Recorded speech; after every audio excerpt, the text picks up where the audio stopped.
It's eerie. It's eerie in here. The only noise is coming from the Crystal Palace supporters who are still here clapping their side. But what do Spurs do from here, Joe? It looks like disenchantment. Like Joe Hart said it in commentary there. He said, you just don't know. They've changed so much at this club, and they're in this position. And what I would say, second half, they turned up, the players. And that's got to be the absolute minimum from now to the end of the season if this club stay in the Premier League.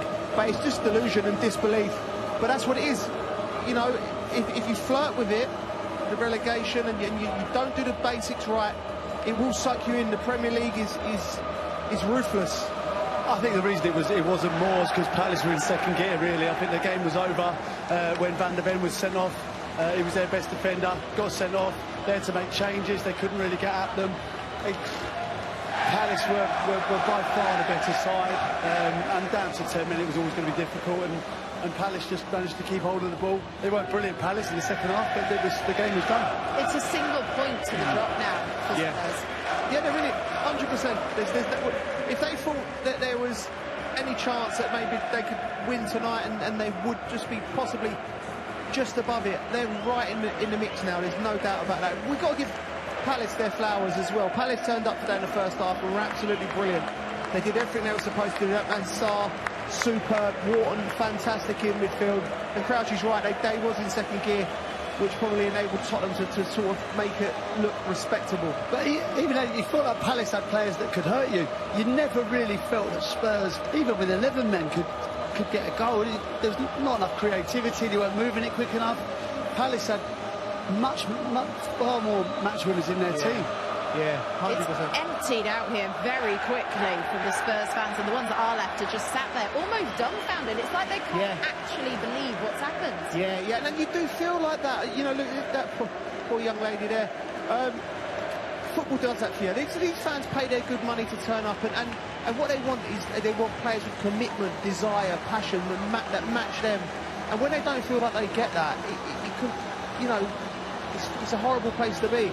You know, and all I would say is with the Tottenham players, we know there's quality in that squad. We know, we've seen it. We'll see. Archie Gray tonight done himself proud. I thought he was a good. He performed well. There is quality. We know that. We've seen some of these players perform. I'm not sure there's enough, Joe. You know, quality-wise, I think most of the quality was sitting there injured. Yeah. On the pitch at the moment, I think they are banging trouble. Are they out of ideas? It's true, it's his third game. He's lost all three. Is he out of ideas of how to raise the confidence of the squad that now haven't won in 11 games? Listen, he's going to have to sleep. He'll have to sleep on it. He'll have to really think. He's getting to know his players. Listen, it was a gamble bringing him in, Beck, you know, because he's a man that doesn't know the league. He's a man that doesn't know the club. He's a man that doesn't seem to have any real strong bonds with any of the better players in the squad. So you're thinking, when he come in, you know, what's he going to bring? You know, I think they've looked at him as his short-term replacement, and he looks like he's imposing, and he's a big man. They thought maybe these players need that type of leader. I don't know what type of leader he is.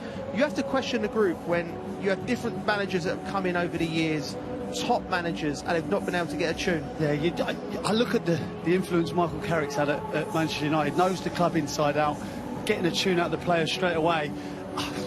He said it was a big gamble, and I think if it doesn't pay off, and you know, Spurs ultimately, if they do go down, I mean, we hope we don't, but if they do go down, then you know, whoever's made that decision, it hasn't worked, there has to be some questions asked up there. That's a good point, because when you're bringing in a coach in this type of situation, a manager, you're often thinking sometimes this is about what the reaction they're going to give with the players. You also got to think, what's the reaction of the fans? You know, because there's a synergy between the fans. And even when we come in it tonight in a massive game, it still felt flat before the game. The players started flat. The fans were flat as well. So you know, when you're appointing someone, you've got to think, who's going to lift this place? Who's going to come in and lift the players, lift the fans, and put a bit of excitement and spark in them? Have they lost experience in this side as well? Of players that know the club, Kane, Son, Dyer, people on the bench they're in, Ben Davies isn't in. Is that the problem? I was saying that to Joe just while we were watching the game, actually. There's no players from the youth team, players that I'm just thinking, I don't want to harp on about my day, but we had players like Michael Dawson, Jermaine Defoe, Ledley King, Robbie Keane, players that knew the club. I look round there now, I think Archie Gray was the best player on the pitch for Tottenham. He's a young lad, he's 19 years old. Where are the leaders? I know Van der Ven went off, Romero's out suspended.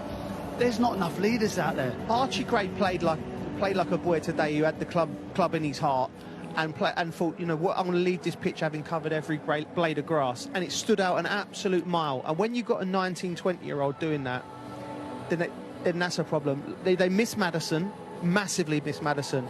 You know, he gives you, not only does he give you quality, he gives you personality. He wouldn't be out there hiding on the pitch tonight, but he's injured. He's sitting on the stands, you know, so you're searching for solutions. I don't want to be overcritical because they were down to 10 men in the first half. It was so difficult. And, I mean, they're the leader at that time, best centre-half they've got, and he gets sent off. This is so difficult from now on. So that was one point. They've lost one captain in Romero for the last 4 games. Today was his last one, but now they've lost the other captain as well now. It's just, they're their own undoing. And that was anxiety. Van der Ven's a superb player, and he was brilliant for the first 20, 30 minutes, kept Spurs in the game, actually. But that was anxiety for a top centre-half. Never been sent off in his career. That split second when he decides to pull Sarr back, you know, I think in a relaxed Mickey Van der Ven in a steady ship doesn't pull him back because he recognises the touch was heavy.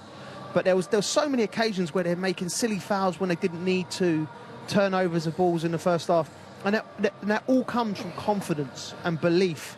So the challenge is for Igor and his team is how does he get that back into the team?